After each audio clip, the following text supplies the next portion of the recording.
any idea what I've been up against. Well, welcome to the Antilles Episcopal Conference Facebook Live conversation. And our conversation this afternoon is with two of our bishops. We have with us the president of the Antilles Episcopal Conference, Archbishop Gabriel Malzier. And we also have the bishop responsible for, or chair of our Synod committee, Bishop Clyde Harvey. Welcome, bishops, to this conversation, Facebook Live conversation. Good afternoon. Thank you, Father. But before we glide into the heart of the matter of this conversation, I'd just like to get your feedback, bishops. It's been about 2 years since you have met in person your brother bishops as a result of COVID. How did it feel to meet your brother bishops after this 2-year hiatus? How did it feel coming together again as a fraternity, as a community after 2 years? Share with our viewers the feeling. Should I say go first? Yes, A before B. Right. Yeah, it was, I would say, a rather welcome experience. I mean, having been away from each other for such a long time, at least we were able to communicate via Zoom virtually. That was one experience, but the camaraderie and the conviviality was being lost. So I think we all welcome the idea of coming together in one space and sharing ideas, and not only the meeting that we had together, but we were able to go to have meals together, to have a drink together, and do things together, and which was lost over COVID. So it was really a welcome period.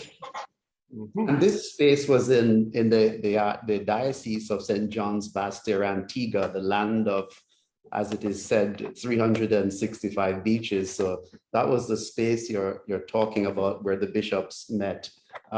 Bishop Clyde, what was it like for you, this experience of meeting your brother bishops face to face?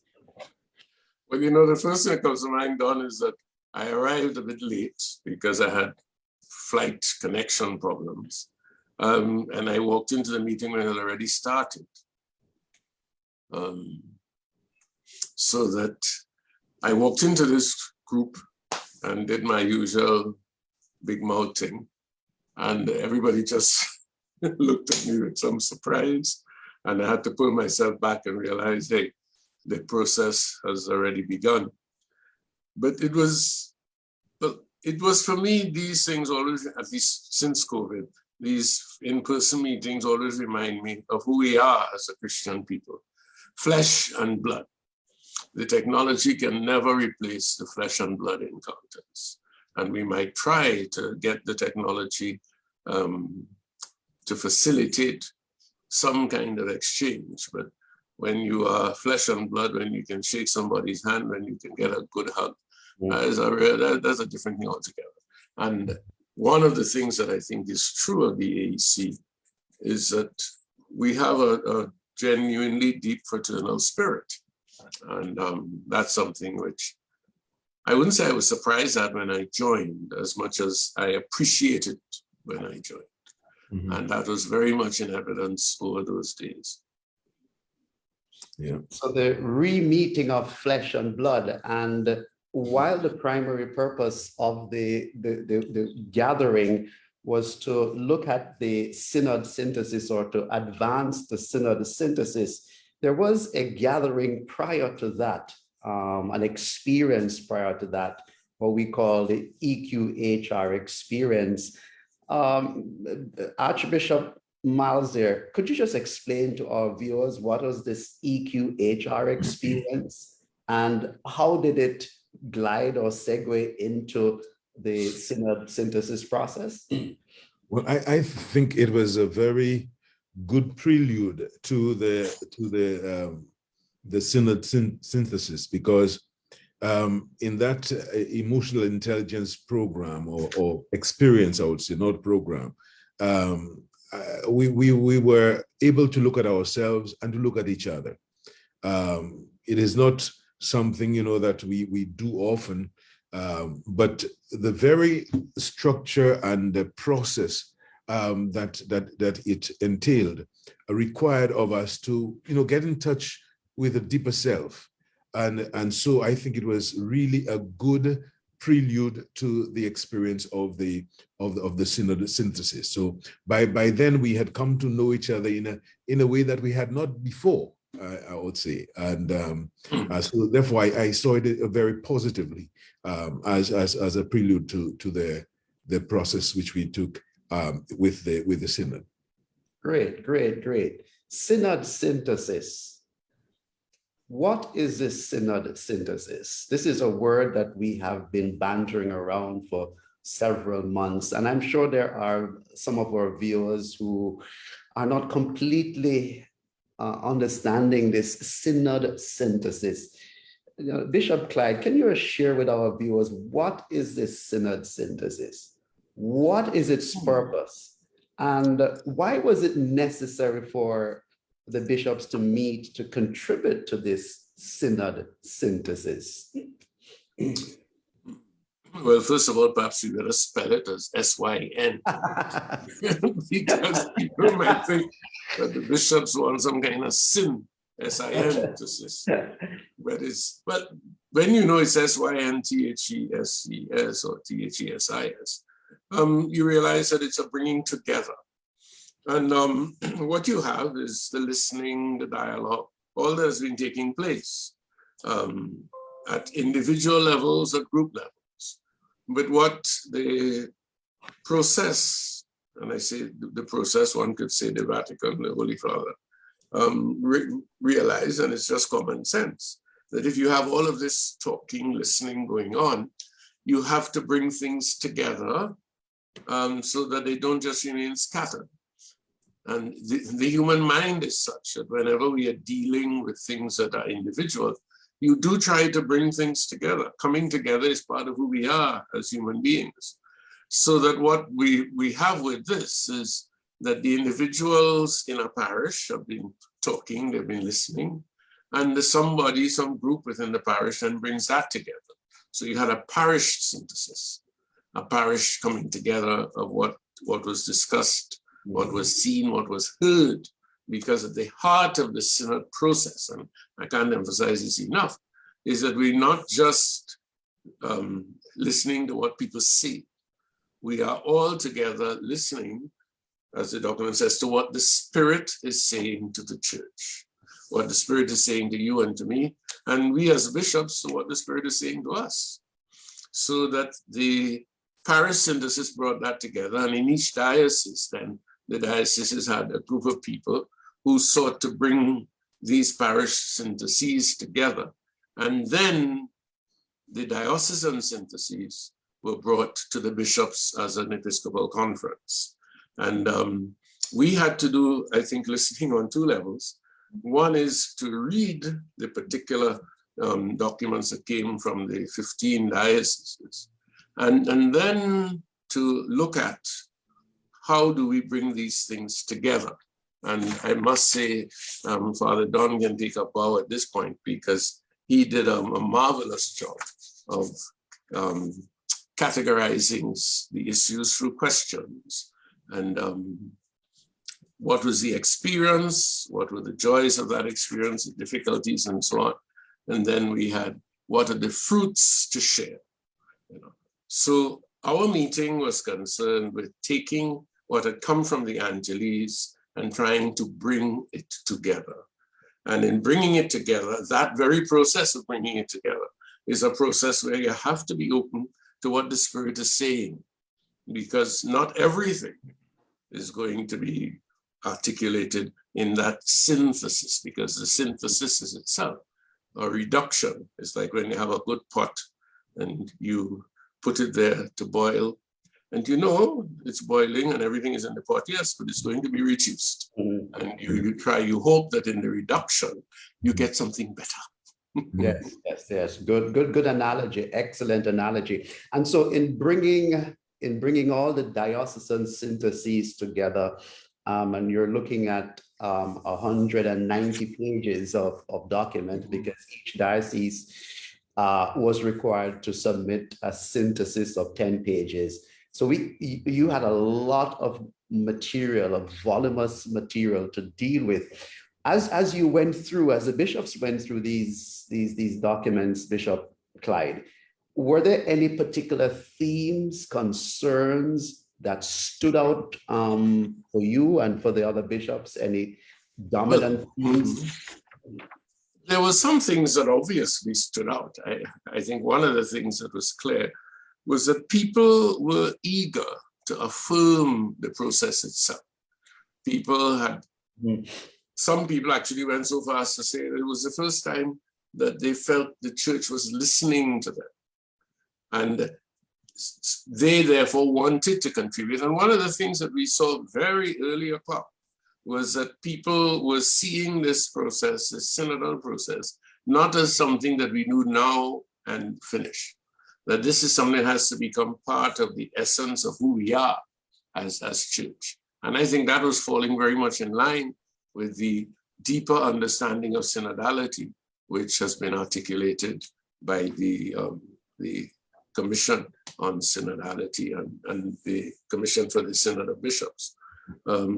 So that sense of we all have something to contribute. We are really honoring each other in sharing the contributions. And I think that ran through all of the documents. Just listening to how the bishops were able to discern and to collate all those syntheses. One thing that comes to my mind that I need to ask Archbishop Mauser to share with our listeners is, were there any, what we will call aha moments as you go through and related to that is a question I'd like us to explore is, what were some of the emotions that the bishops experienced as they were reading the feedback from the respective dioceses? So you know, two points. Were there any aha moments?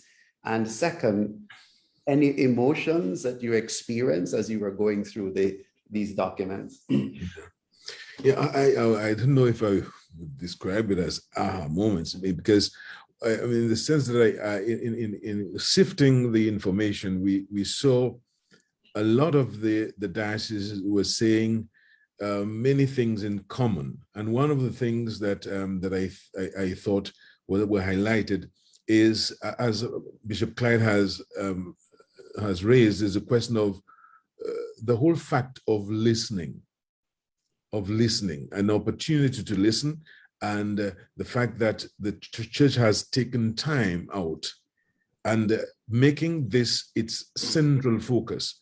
The other thing that I thought that was very, very poignant was the question of communication in itself, the need to communicate, the need to be a church of communication with each other, with self, with the bigger church, with the bigger body. The other area I thought was that was of tremendous importance is the place of the laity, and how they saw themselves, or how the church ought to see the laity and the participation of the laity in the whole process of church, so that the question of almost an anti-clericalism vein being seen, that yes, we need the clerics, we need the bishops, the priests, and the deacons, but to see the whole church as church rather than a certain group of people. And because of that opportunity that they had to listen to these people, especially those in the periphery, I thought that this was coming through very, very clearly.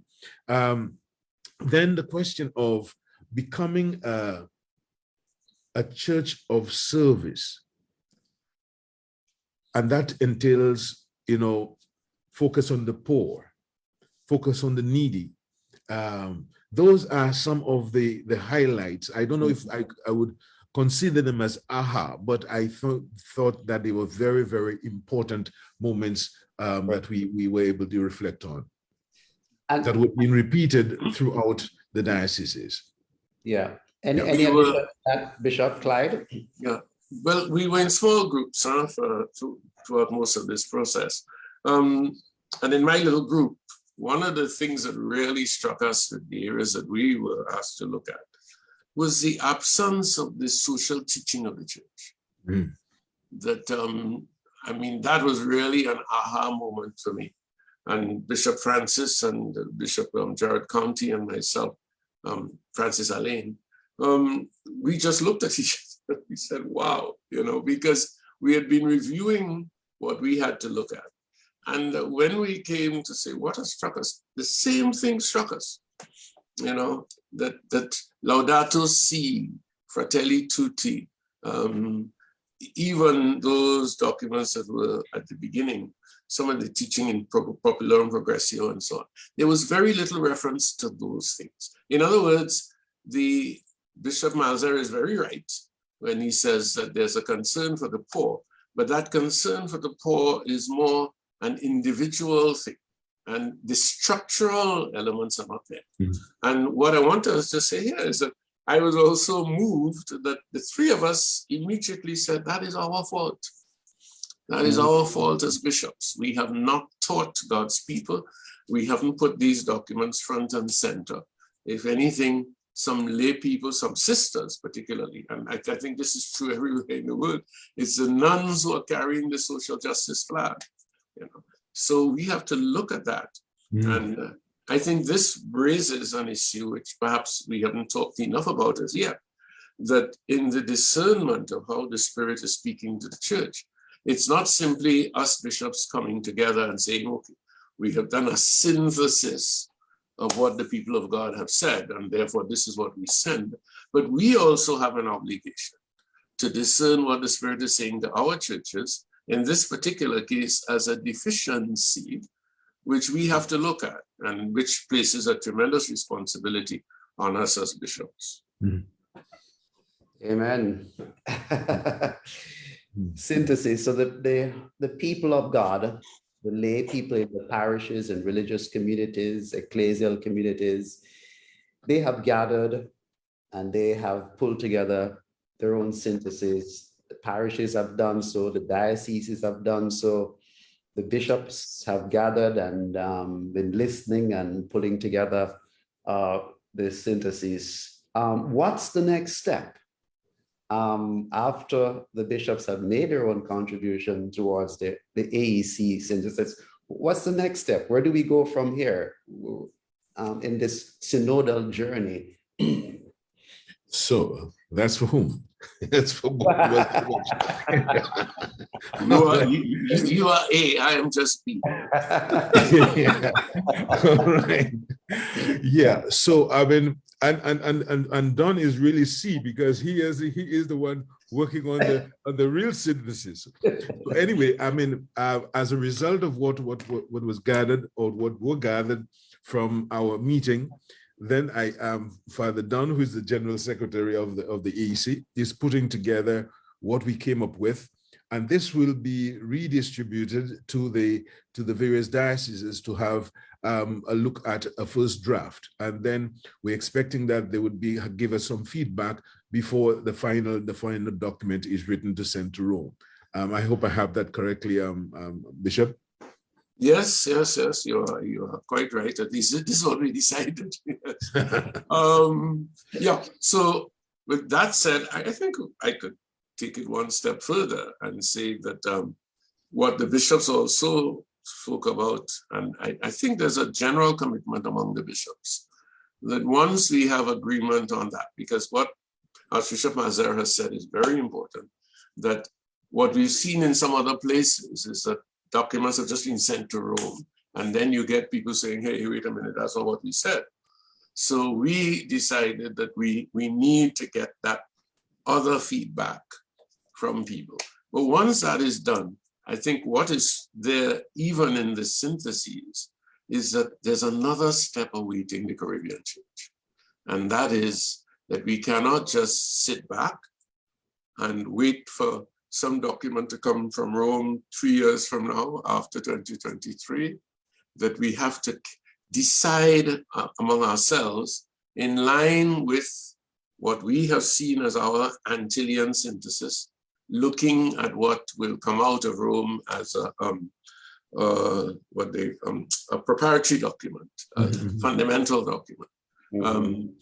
That looking at those two things, that we will have to carry forward, maybe for the region, at least I would hope we could do it for the region. How do we continue? Because that's one of the things that is very, very clear. People want the synodal methodology, the synodal process to continue in our dioceses. And we cannot take it for granted that because we have had this little exercise of a year or so, that because we've had that, that it's written in stone. No. One of the dangers we face now is that through the media, there's a lot of opposition to this whole process going on. And I would like to see us together as a conference of bishops looking at the conversion, the psychological as well as spiritual conversion that must come if the Caribbean church is to live synodality. One point that came up in some of the discussions is that synodality is not simply for the church. If we have a conversion in our own spirituality and we become a more synodal church in this region, the region itself will be affected, you know. And I can say that with some anticipation, because Grenada has changed its government last week, well, 2 weeks ago really now. And it's going to be very exciting because the regime that has come is talking a lot about listening to the people. Town hall meetings are to be an essential part of the mode of governance. You know, we've had town hall meetings. We know what town hall meetings are about as church if we've been living synodality. So Catholic conversion, essential, and then with Catholic conversion, a witness to the whole region. I'd like to add a little to what you've said, Claire. The question of dealing with the synthesis or sending it to Rome and waiting for a document to come out and the need to continue the process that we have begun. I think we need to appreciate even now the volume of information that we have, that any given diocese would have. I mean, we have synthesized all these 19, the documents of 19 dioceses to bring into one. Now, each individual diocese would have discussed things pertaining to them and the things that would be proper to the diocese. Also, although we saw areas of convergence and commonality, but I want to focus on the fact that there is this bulk of information that we have gathered in each diocese.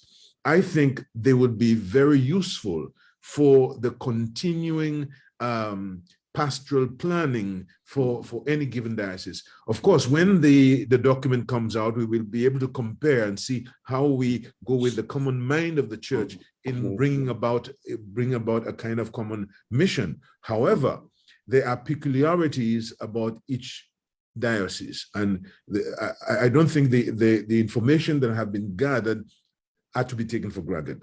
They are to be used, and they must be sources of inspiration for the pastoral planning that of the future of each diocese. I agree with you completely there, Archbishop. And I think here, perhaps, I don't know who this Facebook thing will reach, but I also feel that is not going to happen just because we bishops are committed to it. It's going to happen if some lay people decide, listen, we've worked hard on this synodal church thing and we want to make that a reality. So the challenge is for the laity and clergy to really take the ball and run with it. And keep looking at us and saying, where are you going? You're going. You know.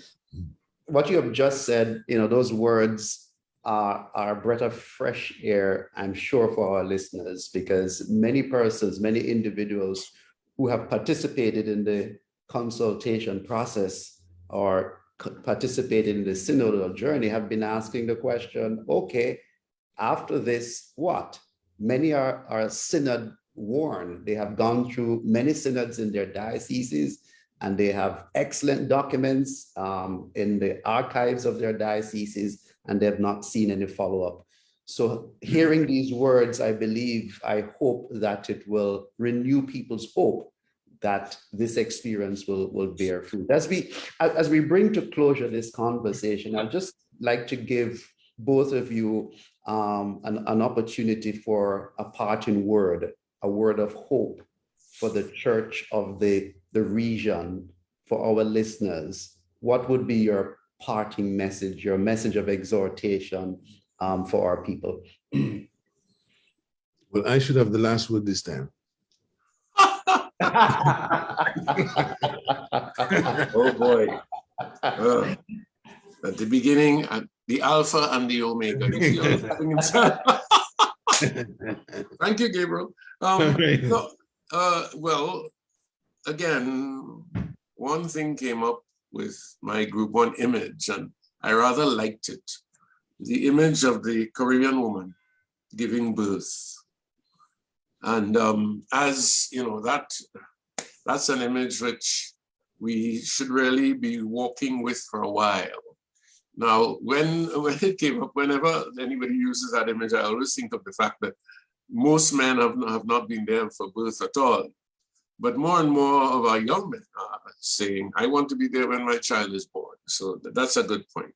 But in the midst of the giving birth, if she is conscious, there's a lot of pain, a lot of bawling sometimes, but there is hope and joy. A man holding the hand of his wife, or in the case of the Caribbean, you might say of his child's mother, and really together aware that something really fantastic is happening. And I would like to have that image of all of us, bishops, priests, lay people, holding hands as we walk down the road, aware that something is being born among us, and something that is important not only for us as Catholics, but of this I'm totally convinced. If we do it well, it will be important for the whole region. Something new is being born. Archbishop Malzier. Yes, I think this is a perfect imagery, because as I think back on our experience on June 16th to 18th, I think of the discussions that we had, and the laboring through the discussions as well, and experiencing the pain or looking at coming face to face with the pain of the church.